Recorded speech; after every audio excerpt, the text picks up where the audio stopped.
How are your PhD studies? How are your PhD studies coming? Did you finish? No, I'm actually in my dissertation year. Oh, So dissertation. Oh, yeah, that's the end. That's like where you it's defend with. the end, but Oh, it's so much reading and so much work. So yeah. yeah, I'll probably share more about that as the program goes along. But this is, prayerfully my last year, and I should be, getting my papers at the top of next year is what I'm thinking. So we'll Well, see. I'm gonna already call you doctor. It's done. I appreciate it. Like, speak those things that be not as though they are. I receive it. Yes. So first of all, I want to thank you. You may not notice this or know this, but at the top of the year, so I wanted to do a year of conversations. So that's kind of what I'm calling this, because I didn't want to do anything that was too big of a commitment because of the PhD program. So I wanted to do something that was kind of something that I do all the time, which is talk to good girlfriends about topics that we just need to talk about. And when I seen your posts yesterday, I think it was, Yesterday. Yeah. yeah, I was like, this is such a good quote. Like, we need to talk about it. So I have to say kudos to you, and hats off to you and all your friends who encouraged you to come and sit and talk with me, today, because, some people are like, oh, I'd rather watch and not really participate, which is fine because we need the viewers too, right? But we need to have people to have the conversation. So you are officially my first guest. Yes, ma'am. The Thank first you. guest for our Girlfriend Therapy podcast, which is what I'm calling Girlfriend Therapy Sessions, and I'm doing what I'm calling a year of conversations. And so this is the first conversation that we're going to have, and I'm going to kick off the quote that kind of ignited. So just to kind of give our viewers a little background. So of course we're friends on Facebook, and you posted the most interesting quote yesterday, and I'm going to read. I did write it down. Let me see. I'm going to read the quote that you posted, and it says, Black women don't often recognize that they're struggling with depression or anxiety. Instead, they think they're failing. Mm-hmm. And when I seen that post, I was like, ooh, child, that just hit me in my heart. Because it just really resonates. And I included, I said, I'll take it one step further and say that it is the feelings that we have to do it all that leads us to feelings of depression and anxiety. So I wanted to, kind of set the stage, but I really want to open up to you and hear your thoughts, because I have what you posted, but I just want to hear your thoughts naturally, and, just kind of share what that quote, spoke to you specifically. It spoke to exactly where I am in my life right now. I've definitely have, and I think for me, I've been in therapy for a little more than a year now. Yes, ma'am. Yeah. So I started in October 2020. My father was diagnosed. My father had an illness. He went in for an operation, and the operation did not go very well. And I thought that it just did not look good. Right. It did not go very well. And I thought I was going to lose my father. Okay. And that was traumatic. It was just a really weird time, right? I recognize that I am in a space where I'm blessed to still be able to say I have my mom and dad still here. Amen. I'm 46 in July, and I'm very blessed to have that. But just coming to terms with the fact, like, no, for real, they're not going to always be here. Yeah. I know, even though I have been to funerals of my friends' parents, there's something when it hits you, right? And then there were times where, so I pretty much, at that point, kind of moved in with my mother, because my mother didn't want to be by herself, right? Right. And I felt as though I could not, as my mother had her moments, I could not have those moments, because I had to be strong for my mother. Right. She didn't make that request of me. I made that request of me. No, I gotta be strong for my mom. Everything's gonna be okay. Earlier that year, my aunt suddenly passed away. We had gotten a call that she had an aneurysm and she was on life support. Wow. That was horrible on a whole nother level, because as a family, that particular time, I think we were disconnected. Right. So we didn't talk as much, if at all. And I remember a few days prior to getting that call, having spirit say, you need to call her, you need to call her. And I said, I'm going to. And I knew she would have answered. She's not going to answer. But I didn't do it. And there was a part of me that felt some kind of way about that. Oh, wow. Yeah. And then I had a relationship that was ending, which now, thank God for unanswered prayers, right? That was okay. No, I'm not trying to be funny, but we've all been there. Like, we just think we love somebody. We'd be like, the hell was that? But there were still some things connected to that too. And so I said, I have to talk this out. I have to unpack a lot of things. And then my dad got better, which was fine. I don't no problem with that. I'm happy. I was excited. But my father had to learn to do things over.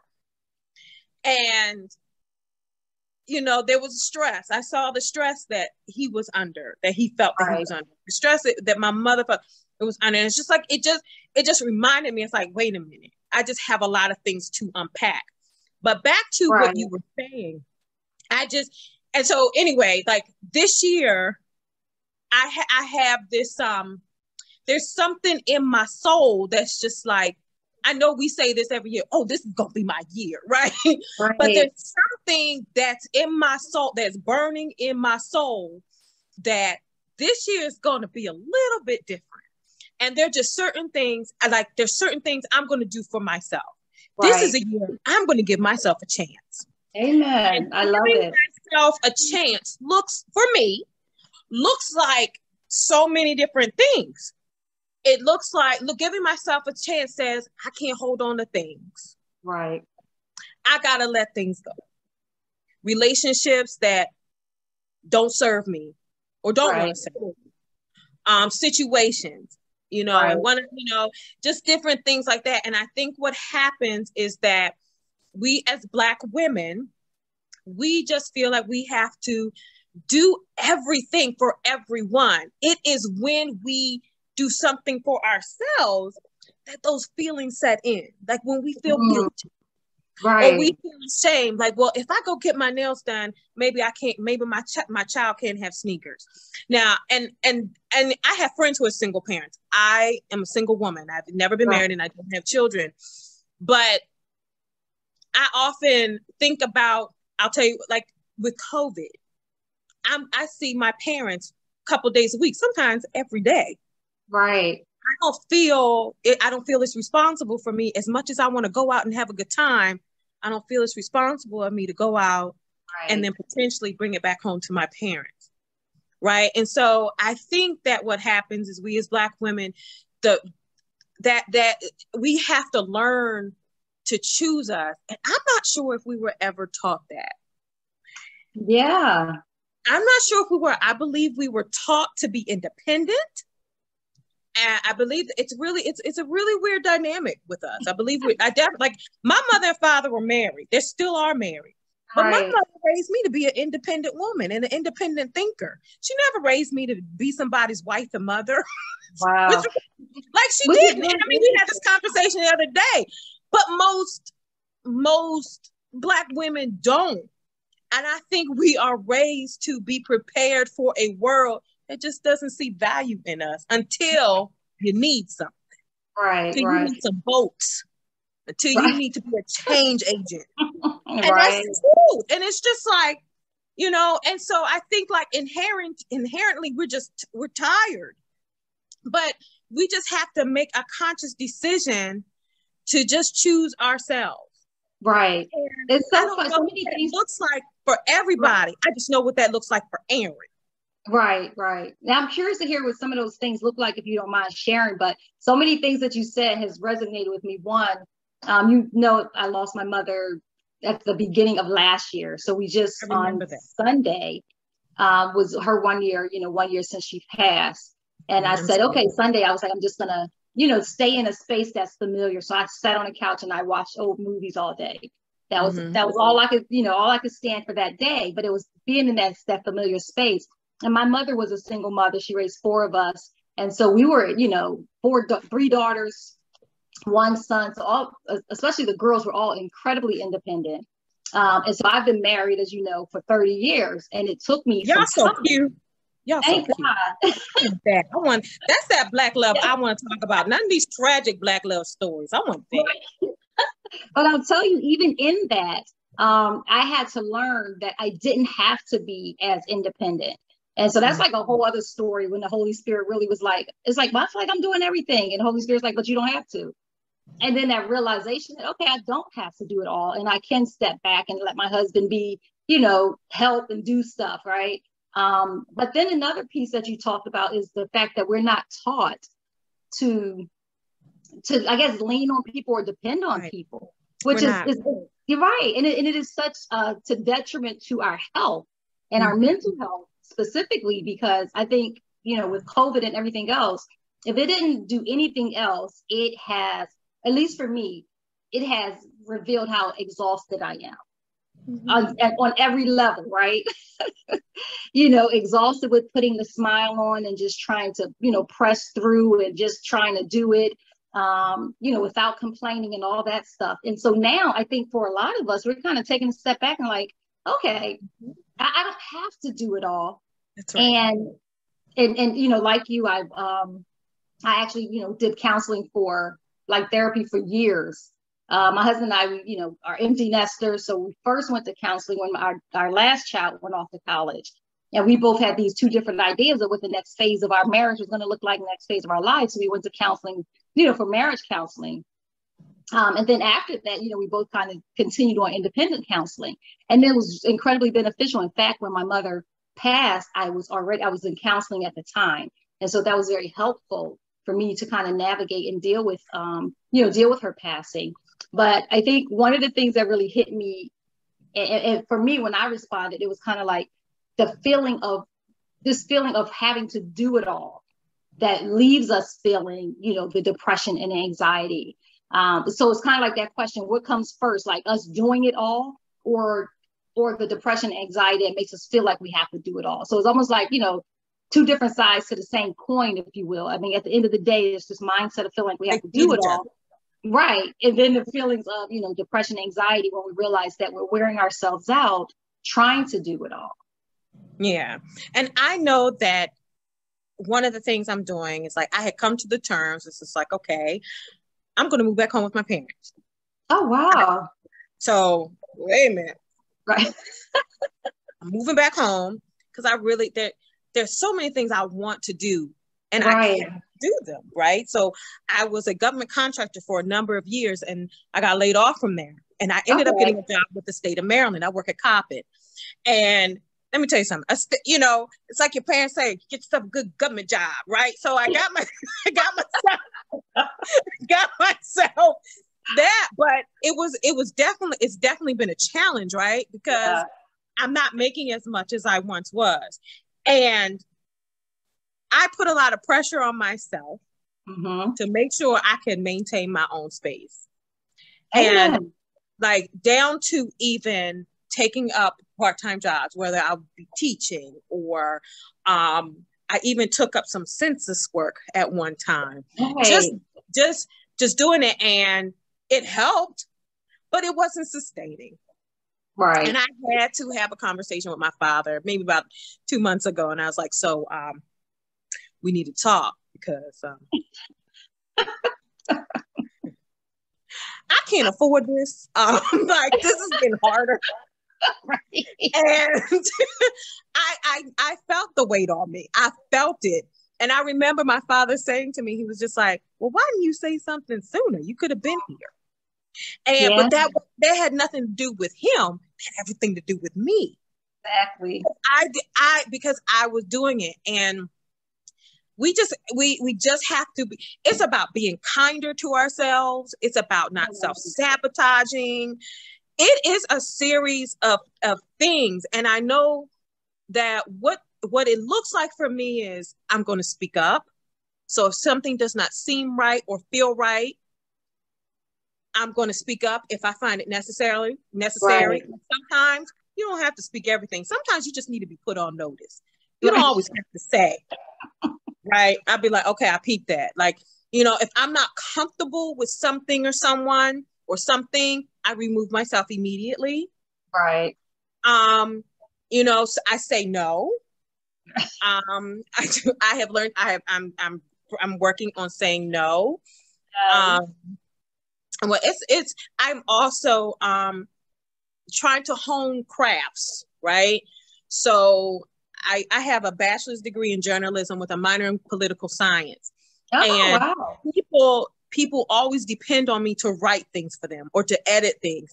And people are like, after they send me something, they're like, so why aren't you writing again? And I was just like, yeah, about that. So like I focus on doing journal prompts, or like I'm going to try to figure out if it was all a dream, right? Because we talked about that with your group. And I'm delving into creative spaces. That really helps me out. I know that when COVID hit, I got hooked on a childhood a childhood hobby of mine, which was paint by number. And growing up, my mother used to buy me these elaborate paint by numbers, and I would just be sitting in my room for hours. And my mom, and I was raised an only child, so they would be like, "Where's Erin? Erin's been in her room, and she wasn't reading. She's been doing her paint by numbers all day." Wow. And I just got back into that when COVID hit. That puzzles. I started researching different entrepreneurial ventures that I'm very excited about doing. I have recently completed my courses to be a loan signing agent. So I have to take my exam to be a notary. And that's where like the whole fear came in, or like I most recently kind of had like a little mini anxiety attack, because I'm trying to move, but at the same time, I'm trying to study.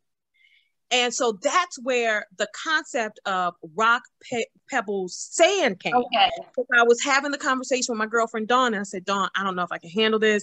I don't know what I'm doing.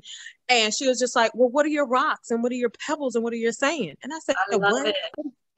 And it's Stephen Covey. And I was like, girl, what are you talking about? Rocks, paper, scissors. What are you talking about? And then she broke it down to me. And I was like, I'm walking around here with a whole rock garden and I don't even have to. Exactly. And we do it to ourselves. Black women, we're the ones that get the worst of everything. Cancer, heart attacks, strokes. And I really believe if we're just softer and gentler with ourselves, we wouldn't have to. Yeah. It would be a whole nother statistic. And I just think, and I'm also very mindful about how I talk to myself. Right. You know, just being gentle talk. Like, I'm a big Mary J. Blige fan. I saw her in concert. I've seen her in concert so many times. I've seen her in repeated outfits. That's how many times I've seen her. And I love her. And I'm going to meet her one day. I don't know how, but I'm going to meet Mary J. Blige. And she has a song called Good Morning Gorgeous. And I sing that. I will turn it on and I will be brushing my teeth and washing my face. And I'm singing Good Morning Gorgeous. Like the affirmations, all those things matter, because we have to reprogram. We have to deprogram to reprogram. And I think a lot of it, Erin, too, is, and maybe, you know, tell me if you feel the same way, but a lot of it is the expectation that we think other people have of us. So like us trying to live up to someone else's idea of who we are. And we always feel like we have to do it better than everybody else, because we were taught that. We were taught that. How many times did your mother say to you, you got to be better? You got to be 10 times better. I will honestly, my parents, you know, they didn't raise me to say that. It was always like, in you, you're able. Right. Okay. And I always had these quotes of be amazing without comparison, like be awesome without comparison.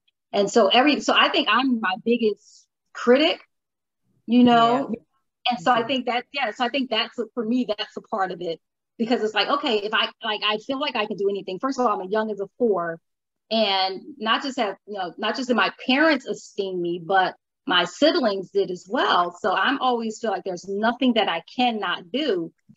And so with that in mind, I'm like always pushing myself to the limit and pushing myself to the edge.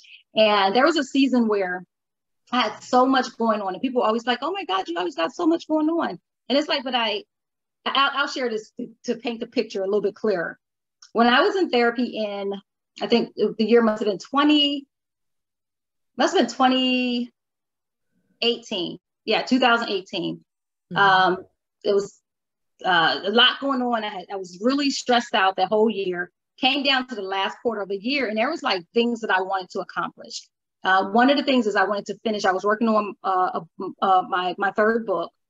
So I was like, I'm going to finish my third book. So I'm sitting here talking to my therapist, and I'm like, okay, we're at the end of the year, fourth quarter, end of the year, and I need to do this, this, and this. And it was finish my third book, get into the PhD program, and I wanted to get my ministerial license. And so my therapist was looking at me like, that's a lot for the last 3 months of the year. And oh, by the way, you lose 6 of those weeks essentially between Thanksgiving and Christmas. So how do you think that you're going to do all of this in these next few weeks? And I was like, I don't know, but it felt completely possible for me. And she was trying to talk me down like, well, maybe just try 2 of those 3 things. What's the priority and all this? I was like, no, I want to do all 3. And I set out to do all 3. Now, the heavy lift was the book, which I didn't finish I didn't publish until a year later, which was, that was February of 2020, which was like right at the top of the pandemic. But the idea for her, it was kind of like, that's a lot you're trying to do. For me, it felt completely reasonable. It felt like, no, all of this is doable.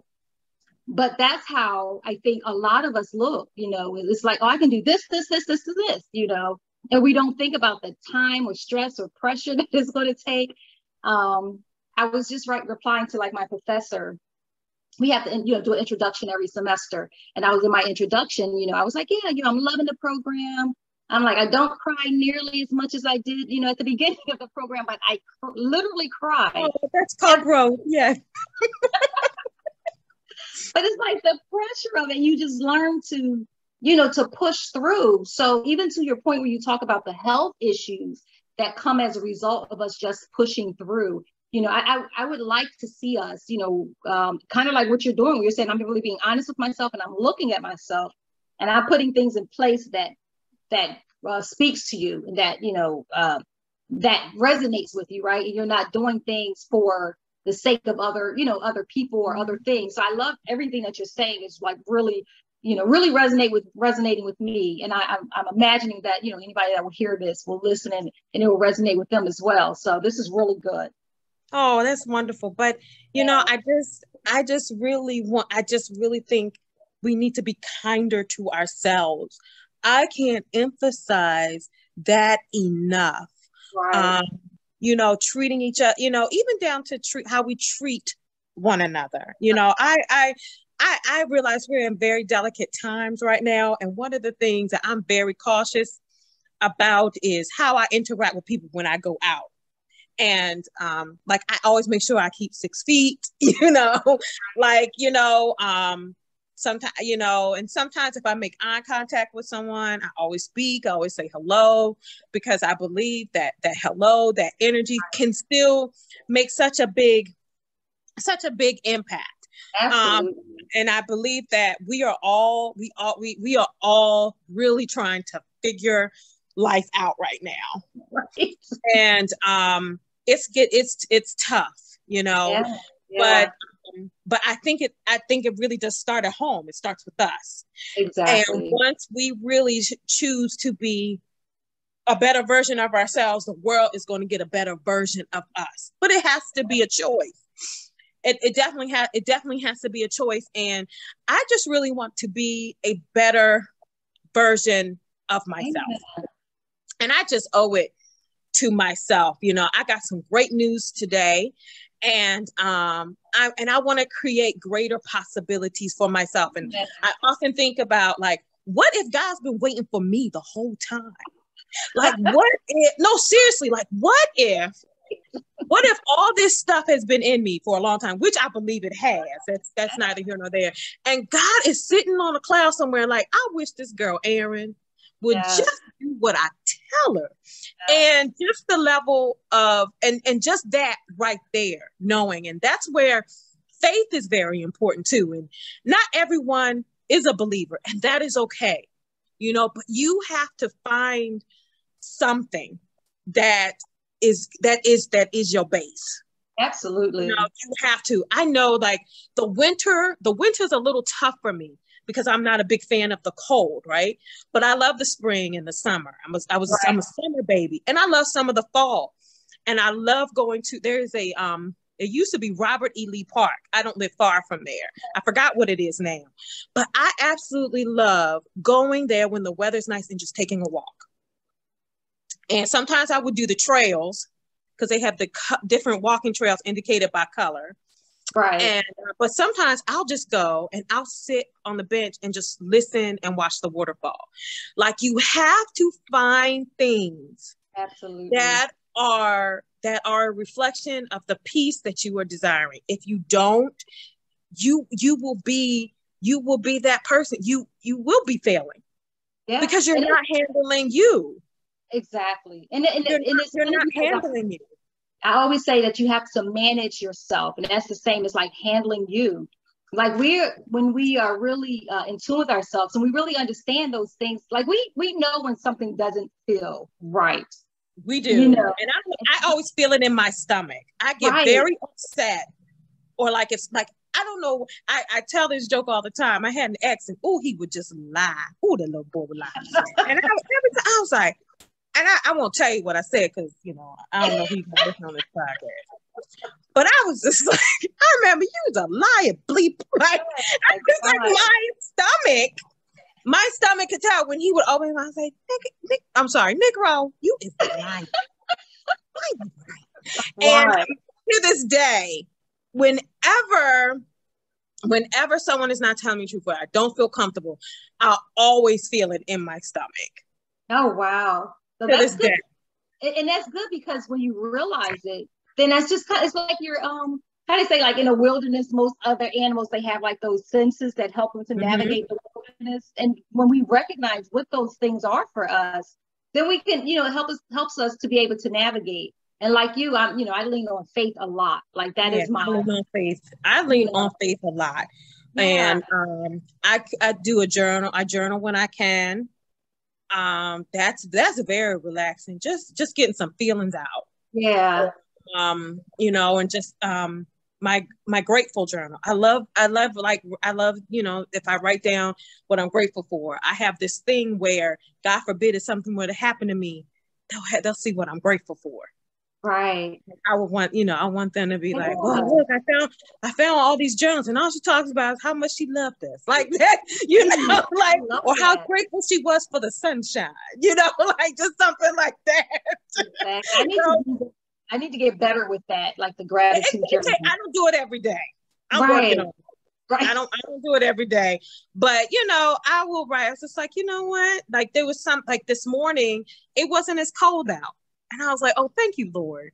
It's 48 degrees today, not 24, not 19 the other day, like when you had me out here. Because I don't have a trust fund, so I got to go to work, and you made sure it was 48 degrees this morning. Exactly. So so it sounds like you have, at least as you're going into 2022, it sounds like you have a pretty good handle on how you're planning to navigate this year. What's some advice that you might have, you know, because we're already, 2 weeks into the new year, right? And for some people, they're kind of already falling off. Like, you know, they've set their expectations or set their sights. What are some of the things that I guess you would offer as advice for, you know, women that might be still trying to struggling to be kind. Be kind with yourself. Be patient with yourself. You know, like one of the things I struggle with, like my weight has definitely fluctuated during COVID. I'm not happy about that. Right. But you know what? I'm going to try to drink my water. I do my water. I haven't done my water these last 2 days, but I try to do my water. I have already said that when Omicron goes down, I'm going to join a gym. Right now, I'm not doing that. I'm not going to pure gym because we trying to get over Christmas because people done got good people and ain't wearing masks. I've had 5 people be diagnosed with COVID this month. So I'm not doing it. Yeah, it is a lot of numbers going up. A lot of numbers going up. So, but definitely be kind to yourself. Yeah, I mean, and that's one of the tougher things. I'm trying to remember. It's like showing yourself grace. It was like a quote or a question, and it's saying like if you were giving advice to your friend that's going through the same thing that you're going through, like it's you going through the situation, but looking at it as if it was your friend or something, how would you advise them? And what we find is that we're not as kind or as gracious or as gentle with ourselves as we would be with others. So if you have a girlfriend that's going through something, you're like, girl, you're good. You got this. You can do it, you know. But if it's you're just like, oh my God, what's wrong? Like, why can't I get it together? You know, so it's like learning how to treat ourselves, how we treat others, I think would be really helpful. Yeah. And I think another thing I think that we need to really deal with is I have friends who are dealing with loneliness. That's do you know loneliness? I think on some level is a disease. We will tolerate anything. You mean like because we're alone? Like because we don't want to be. Because we don't want to be by ourselves. Yeah. I can honestly say, and I will say this for full transparency, my last relationship was a reflection of my loneliness. Wow, that is a real thing, and I'm glad you're bringing that out. That's very real. I say that. I can say that now. I didn't want to talk about it before. I didn't want to say that. Right. But I can say that my last relationship was a reflection of loneliness. And I think even he knew that, and he had fun with it. Yeah, and exactly. You have to be very careful in this season, in your seasons of loneliness. I have decided that this was going to be my year to not focus on being partnered. Yeah. I have spent a lot of time wanting to be partnered. I have always looked at marriage as the prize. Right. And there's nothing else to ascend to. There's nothing else to be outside of being a wife. Right. And there really is other things to do and to be. Yeah. It really is, and it's okay. And even in that's a journey, right? That is a journey. And I'm going to tell you something. This is my first year. I'm not even focused. If a gentleman wants to ask me out, I have to ask him a series of questions before I say yes. Okay. And if he feels uncomfortable, that's on him. But you can never say the wrong thing to the right person. So there's that. I love that. Which say you can never say the wrong thing to the right person. You can never say the wrong thing to the right person. Yes. So I'm not focused on partnership. I am not on any apps.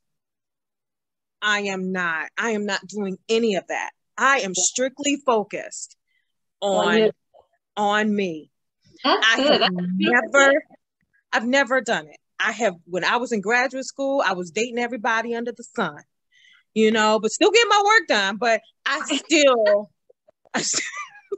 wanted that. And I said, you know what? I'm not doing this. Yeah. I am going to be completely focused on me. You just healed somebody with that. Just that here, honestly, because there's so many people that are in, even if it's not just relationship or intimate relationships, but just relationships with people who just really don't mean them anything well, And have you ever been in a relationship and felt lonely? That's terrible. Yeah, well, I've been married for more than good for you. Good for you. That's not your way. But but for someone else, being lonely in a relationship, what in the world? I couldn't imagine. I have been guilty of signing up for that. Wow. And I really hope that there's a woman or some women on here that won't sign up for that. Just really. And if they did, they would disenroll. Right. Deregister immediately. Yes. But I think that's very real, and also from the place, like, not so much that people are staying in places that they shouldn't be, but I mean, like, the heartache of just not having someone to hold you, or hold your hand during these very challenging times. And sometimes it's hard to tell a woman, well, just hold on to God's unchanging hand. But God's unchanging hand is not necessarily what keeps me warm at night. You know what else, Erin? I think that you're really saying so much that, I mean, we could probably be talking for hours. But I wanted to talk about the loneliness piece, because I think another thing that COVID has exposed is the level of loneliness that so many people feel. And I think when we can kind of get outside of ourselves and just not, even in friendships, just being available for one another, checking on one another, creating a community. Creating a community, right? Creating a community, yes. Yeah. So that's so interesting. I think that's another really good topic. And there's so many ways to do that. So even like things for me, there are people that don't get that girlfriend like engagement, or, and I know me, I say in my head, like, I read your quote and it immediately triggered in his thoughts.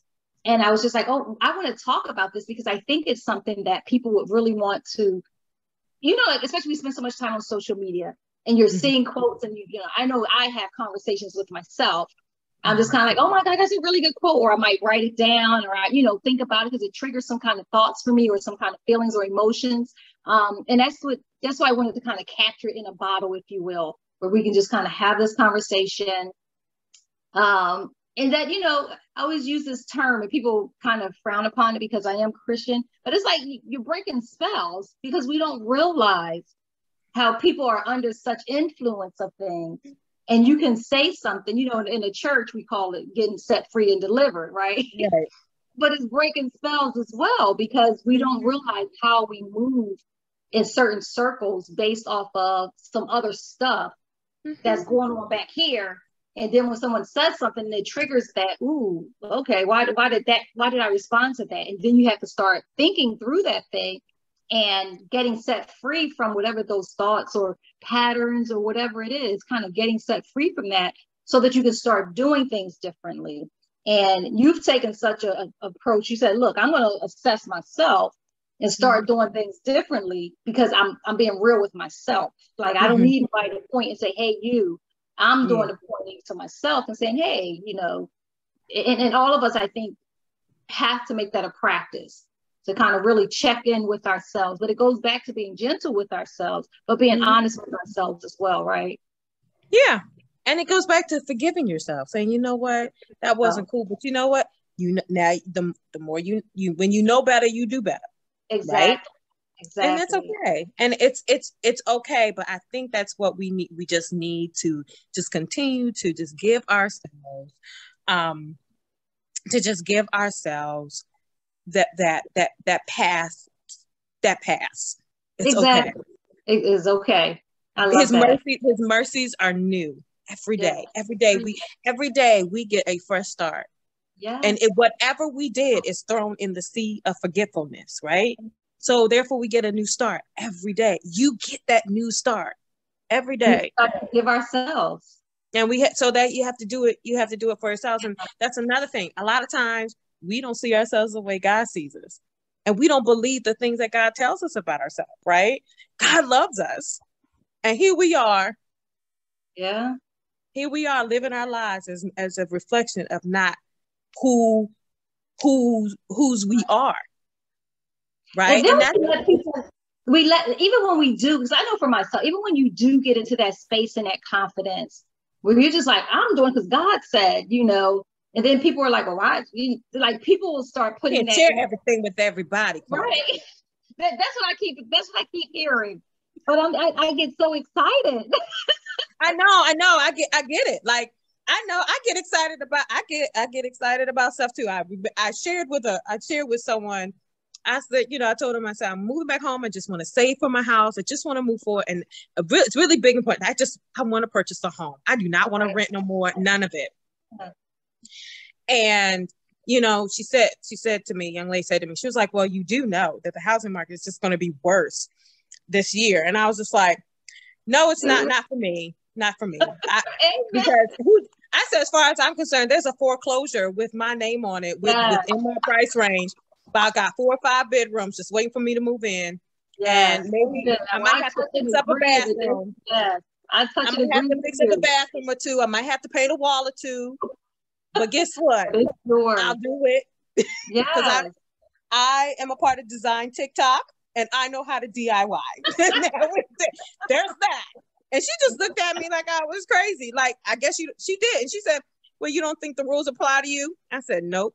Oh, yeah. Because see, that's a conversation of favor. And not everyone understands that. And it's not like favor in the sense that God loves you more. We all know he's not a lover of persons, right? Favor is just him surprising you with what you just did not expect. We all have it. Yeah. We all have it. Some of us don't even recognize it because we're looking for the big things. And you know what? It's interesting too, because when we talk faith in that way, like just so completely convinced that God will do it for us, people do turn their nose, even believers, they will have a tendency to turn their nose up. And so I think that's, for me, that's why I share, because I don't share everything because I know people can't take it. But it's like, but I want people to know that, you know, God he is faithful to his word. And we share so much when we're in, hard times or struggle, and people resonate with that. But it's like, I want people to start resonating with the promises of God, right? Yeah. And we begin to share and say, the world said this couldn't happen, but God said yes. And then we share what God said yes to, whether it's hard for people to understand it, accept it, or receive it, or whatever. It's like, you got to tap into the promises.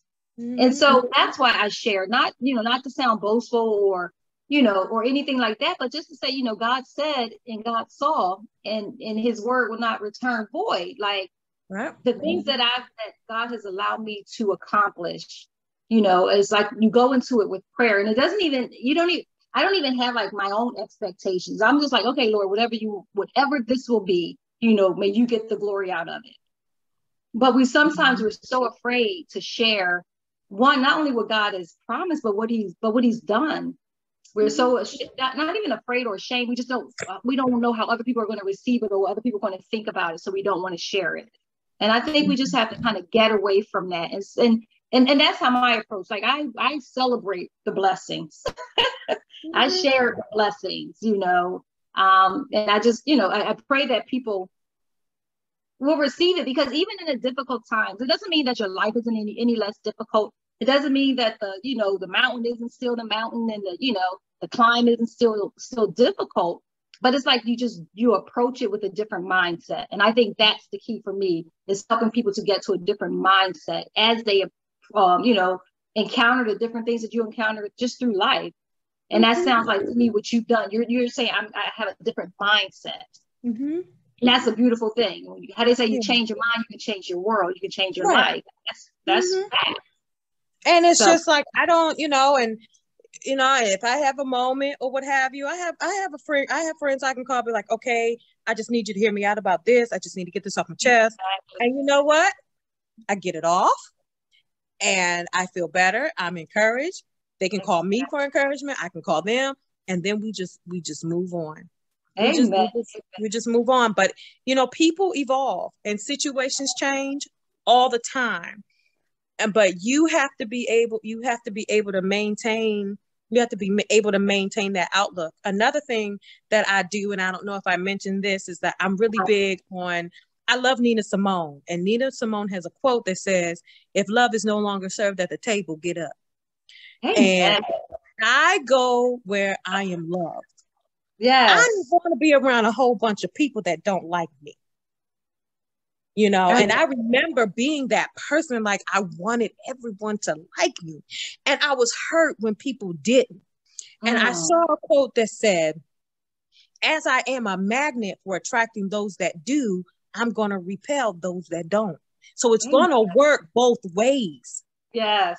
I just have to go where the love is. I love it. And that's And the perfect. I encourage people to do that. And if you know, like, and I know we just came from like the holidays, and I know not everybody gets along with their family. Family dynamics are just that, very dynamic, right? Yeah. And you don't want to be around all them people. You don't want to be around your family sometimes. And I recognize that, and I can respect that. But I also say, if you don't feel loved around them, don't go. Yeah. Yeah. You know, if you know, like if maybe your relationships with your friends are more valuable than what you have with them blood, then be with your friends, because your friends turn into family anyway. Yeah. That's just a family that's a family you chose. You chose. That's it. I love that. That's it. That's all. Exactly. So much good information, Erin. And I you know, like I said, we could continue to talk, but I love the quote that you shared from Nina Simone. And I'm going to actually that will be the quote that I'll share as a title for this, because I think it really does resonate just through the conversation that you know, what we're talking about, not just love that we give to ourselves, but the love that we look for, you know, in those relationships that we have as well, and the importance of that. And not even just that, but the love of God as well. I just think that theme of love is one that kind of really runs through this entire conversation. And I tell you, those 45 minutes will go so fast. I know. I just happened to look at the clock. I was like, yeah. So it sounds like you're like me, where you are a woman of quotes and scriptures and words. What is that? Like, you remember what was that? What was Being Mary Jane? I had quotes. Yeah. I had quotes. Well, right now, my quote is not anything inspirational. It's F it. And F it. And the reason why is because I have got to stop. It's the whole thing. Like, I can't focus on those things that don't matter. It has to be, man, just F it. I love it. Even look.